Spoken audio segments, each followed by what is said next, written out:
Eny tiavako ny Master Imo zany le fomba fikarakarana zareo an'le toerana. Zany hoe ny zareo zany tany tonga de mipetrapetraka, hitanao hoe mipetrapetraka zany hoe tonga de azo antoko zany. Zareo koa efa mpandalo eo aminay amin'ny plateau foana de nitsiritra hoe mba te hividy tany eo aminareo zany.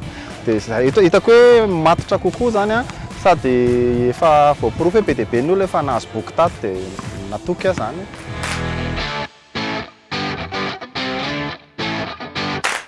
Ny tena itiavako an'le aty aloha zany le tonga de voalohany indrindra tenenina hoe misy espace loisir mihitsy ho an'le tanàna aty, zany hoe misy terrain de basket, misy fanaovana fanatanjahantena, misy toerana lalaovan'ny ankizy sy ny sisa, zany hoe misy ahafahana mitsangatsangana mihitsy.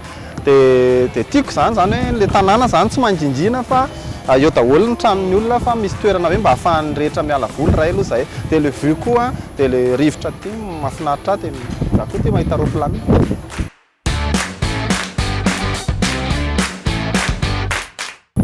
Faly ako! Tena faly aho satria nitako hoe anisany zava-dehibe amin'ny fiainana zany mba ahafahanao hoe miatrika ny hoavinao de manorina ianao.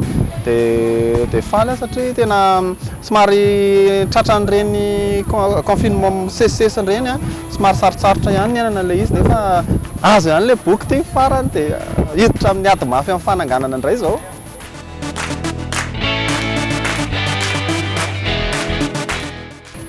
Le izy moa zany trano fonenana zany zao hoe mba ahafahana miala sasatra, ahafahana mipetraka koa maninona moa no eritreretiko hoe atao aty zany de sady le izy ohatrany hoe raha fahitako azy zany tsy de tena hoe misy zavatra atao fa tonga de afaka manangana avy hatrany amin'le izy, tsisy hoe mbola manao terrassement raha ho anahy de zay de tena za zao mitady vola anganako an'le izy amin'izay.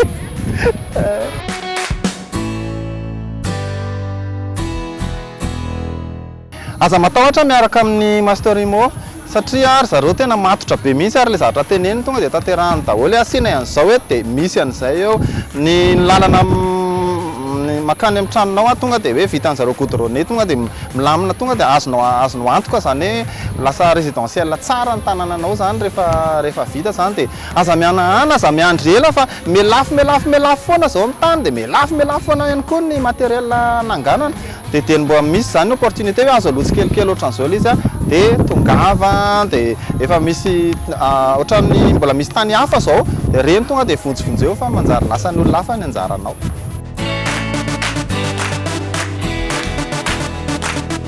Misaotra Master Imo.